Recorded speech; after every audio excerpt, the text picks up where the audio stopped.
Hai guys, balik lagi bersama host magang Jonathan di sini. Dan kali ini gue kepengen ngebahas soal OEM keyboard. Karena kemungkinan atau kebanyakan dari kalian yang nonton video ini kemungkinan sedang memegang atau pernah memegang OEM keyboard.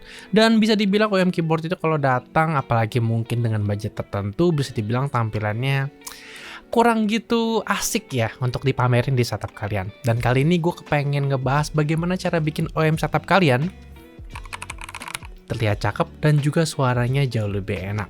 Kalau kalian salah satu orang yang baru saja beli keyboard OEM dan mungkin penasaran gimana caranya untuk bikin kelihatan lebih seksi dan juga jauh lebih talky, boleh dong scroll dulu ke bawah untuk cek apakah tombol subscribe-nya udah dipencet apa belum. Karena kalau kalian udah pencet, kalian bisa nggak ketinggalan semua video soal peripheral macam seperti headset, mouse, atau mungkin modding keyboard kayak keyboard yang satu ini. Dan jangan lupa untuk nyalain lonceng belnya supaya setiap kali ada video terbaru, notifikasinya langsung masuk ke inbox kalian. Jadi buat kalian yang belum tahu keyboard apa yang lagi gue pegang dari tadi, ini adalah keyboard dari Daro yang namanya adalah A87 Hot Swap. Keyboard ini sebenarnya udah keluar beberapa bulan yang lalu dan sebenarnya punya fitur yang cukup kece ya. Jadi Daro kepengen bikin kalian punya keyboard yang udah punya dasar itu cukup oke. Kayak keycapnya udah menggunakan PBT, punya top cover yang bisa dicopot, jadi mungkin untuk modifikasi atau mungkin untuk maintenance itu jauh lebih gampang.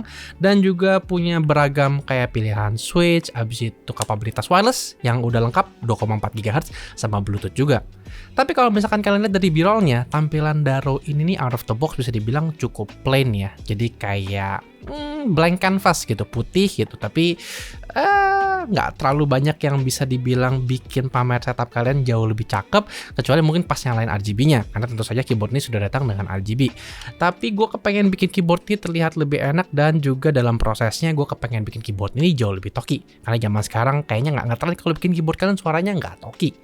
Jadi ini adalah hasil akhir yang sudah gue modifikasi satu persatu, dan di video kali ini gue akan bawain bareng kalian proses gimana caranya satu persatu dari suara stoknya itu gue bikin sampai suaranya bisa seperti ini. Jadi sebelum gue masuk ke modifikasi yang gue lakukan sama Daro A87, gue kepengen cerita dikit soal varian Daro A87 yang satu ini. Soalnya ini varian yang cukup baru yang namanya Sky Keyboard dan dia menggunakan kayak Sky Blue switches gitu yang gue kurang tahu sih actuation berapa. Ini yang udah gue copot kalau kalian bisa lihat.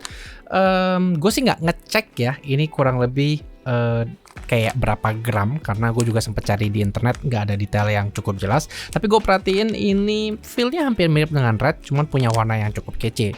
Cuman sayangnya warnanya ini kurang cocok sama build yang pengen gue bikin sama keyboard kali ini. Soalnya gue punya bayangan untuk ngemodifikasi A87 untuk lebih monokromatik, sehingga nanti gue akan melakukan penggantian switch. Tapi sebelum ganti switch, tentu saja tampilan paling penting untuk bisa bikin lebih kece itu adalah keycapnya. Karena keycap adalah tampilan pertama yang bisa membuat eksternal kalian yang bikin dari cuman biasa aja jadi mungkin lebih manis untuk dilihat. Jadi gua ngambil keycapnya dari Ako. Ini kalau nggak salah adalah Ako Black on White dengan Asa profile yang punya profile cukup lucu. Gue juga baru pertama kali nyobain ya ini profilnya, dan menurut gue punya aksen yang cukup kece karena punya aksen Japanese yang kayaknya nih keycap Japanese on switch nih kayaknya ngetren banget, dan punya warna hitam. Jadi istilahnya tuh nggak cuman putih doang dengan aksen Japanese, tapi punya aksen kayak panda yang menurut gue bisa bikin keyboard ini terlihat monokromatik, simple, tapi tetap bisa bikin mata nengok, apalagi kalau mungkin ditaruh di setup PC atau laptop kalian.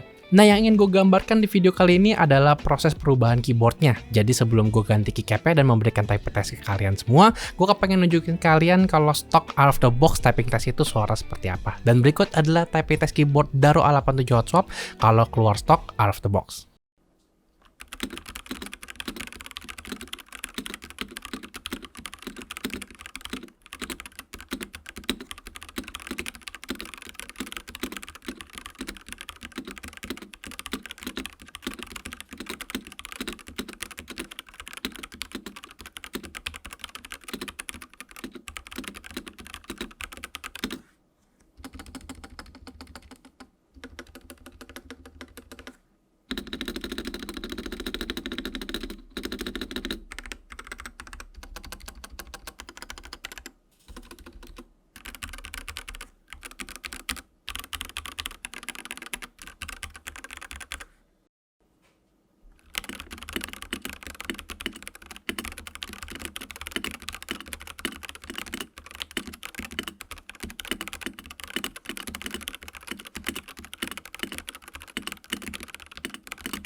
Karena gue pengen build monokromatik sama Daro A87, gue memutuskan untuk mencabut switch Blue Sky dari Daro dan mencoba mencari warna switch yang jauh lebih sama warnanya karena monokromatik. Dan kemarin kebetulan gue nggak punya yang warnanya cocok, jadi gue harus pinjam dari Evan. Jadi kalau misalkan kalian nggak tahu Evan Fahmi, dia juga YouTuber yang suka bahas soal keyboard. Dia kebetulan lagi punya SP Star Polaris Grey yang cocok banget sama kesukaan gue, soalnya linear 60 gram dan juga udah di loop, jadi gue nggak perlu capek-capek loop untuk tunjukin ke kalian.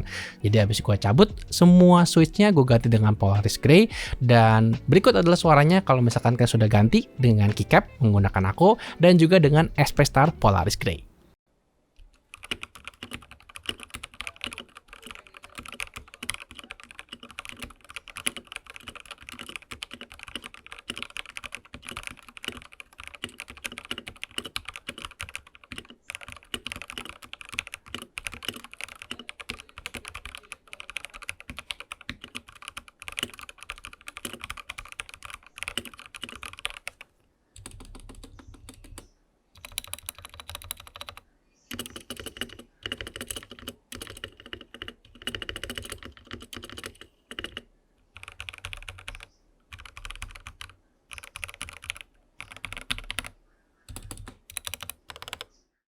Gua nggak tahu kalian perhatiin apa enggak, tapi sebelum gua ganti keycap sama sesudah gua ganti keycap, itu waktu di typing test gua perhatiin ada suara pantulan yang cukup kentara.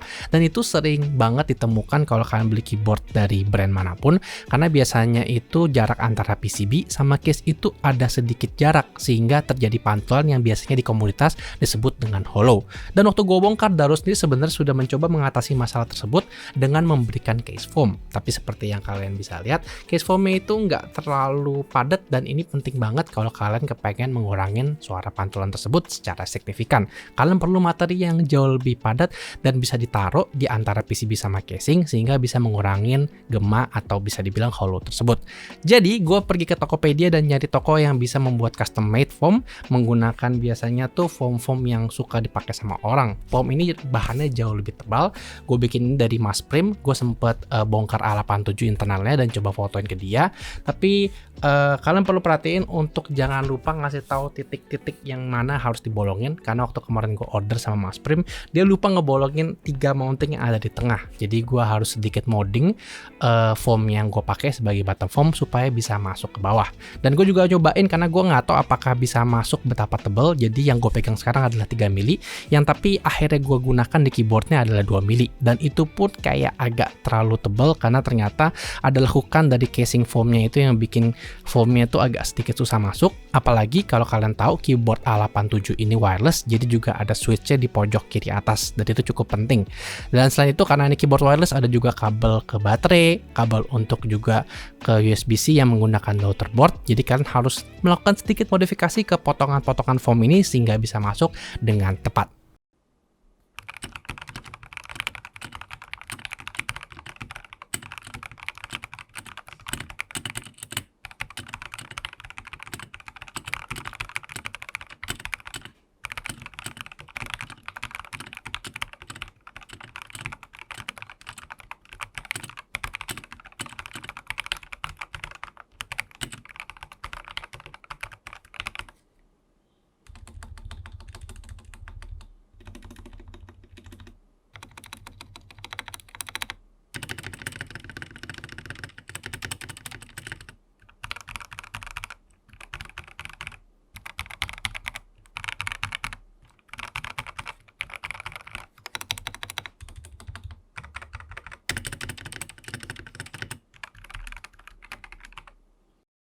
Jadi sejauh ini gue udah ganti keycapnya pakai Akko Asa Profile, gue juga ganti switchnya sama SP Polaris Grey yang surprisingly ternyata gue suka sama feel-nya abis di loop, dan gue udah coba ganti bottom foamnya supaya suaranya itu nggak terlalu hollow.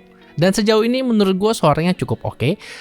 Tapi gue penasaran soal plate foam. Soalnya Daro sendiri ternyata sudah memberikan semacam silikon untuk bisa membatasin antara plate sama PCB supaya suaranya sebenarnya nggak terlalu rattle antara switch kalau misalkan dipakai. Tapi gue penasaran suaranya kalau misalkan gue ganti juga platformnya. Dan tentu saja gue juga bikin sama Masprim untuk bikinin platformnya, dan gue penasaran kalau semuanya gue ganti platform itu seperti apa. Satu catatan ya, kalau misalkan kalian bikin dengan ketebalan berapa mili, mau itu 1, 2, atau 3 mili, mungkin perhatiin untuk bisa testing di keyboard. Soalnya waktu gue nyobain beli bottom foam yang 2 mili, itu sebenarnya kayak ngepas banget. Jadi yang terjadi adalah waktu gue mau coba kunci, itu gue harus agak tekan dikit sama plate-nya, karena ini modelnya kayak dikunci dari atas, ya udah gue kayak mur, terus gue diemin beberapa saat supaya dia agak gepeng dikit. Dan hal yang sama juga harus kalian perhatiin sama platform. Jadi kalau misalkan kalian pesen terus terlalu tebel, perhatiin untuk next build atau next mode kalian untuk pesen yang lebih tipis supaya mungkin fittingnya lebih pas sama keyboard kalian. Jadi habis gue ganti, gue copot yang silikon. Berikut adalah suaranya setelah gue ganti bottom foam dan juga platform dengan Daro A87.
Menurut gua mengganti platform pada Daro A87 ini bukan sebuah kewajiban karena sebenarnya udah dateng sama silikon. Tapi kalau kalian kayak cukup sensitif sama suara hollow itu, gua ngerasain sih ada perbedaan sedikit ya kalau misalkan gua pakai platform.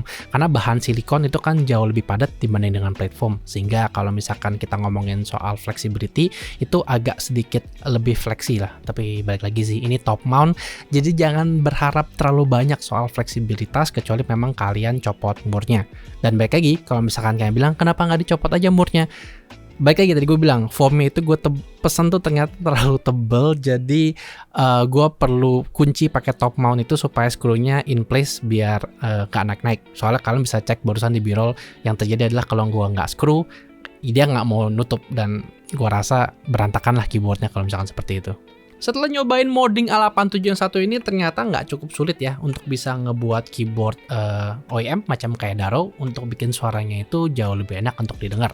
Tapi setelah gua ngelalui proses modding, mungkin ada beberapa catatan yang bisa digunakan buat kalian kalau kalian berencana untuk rakit A87 atau mungkin keyboard lainnya yang serupa.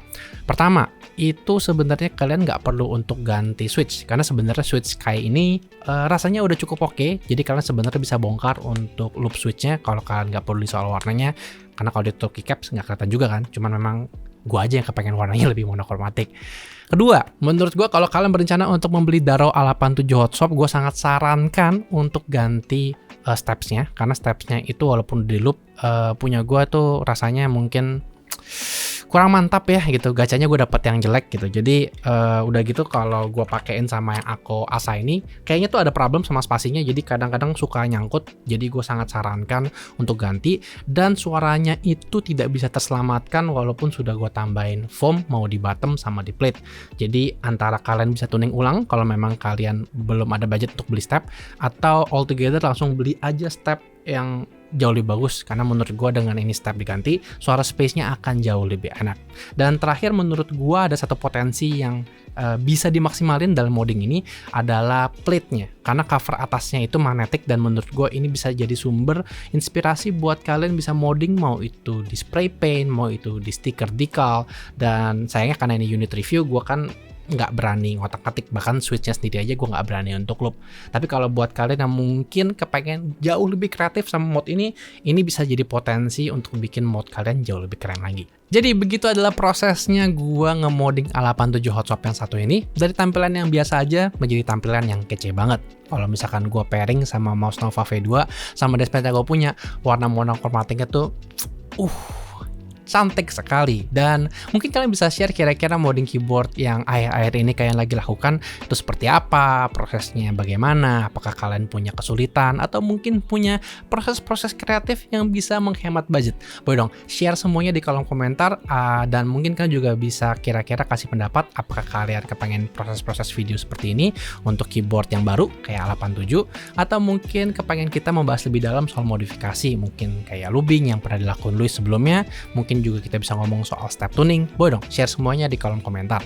Dan seperti biasa, kalau kalian suka sama video modding kali ini, boleh bantu untuk like dan share, dan juga follow semua sosial media Architect supaya nggak ketinggalan update video terkini dan juga teaser produk menarik lainnya. Kita juga ada link Discord di bawah deskripsi yang biasanya kita gunakan untuk ngobrol sama komunitas untuk topik-topik yang jauh lebih dalam.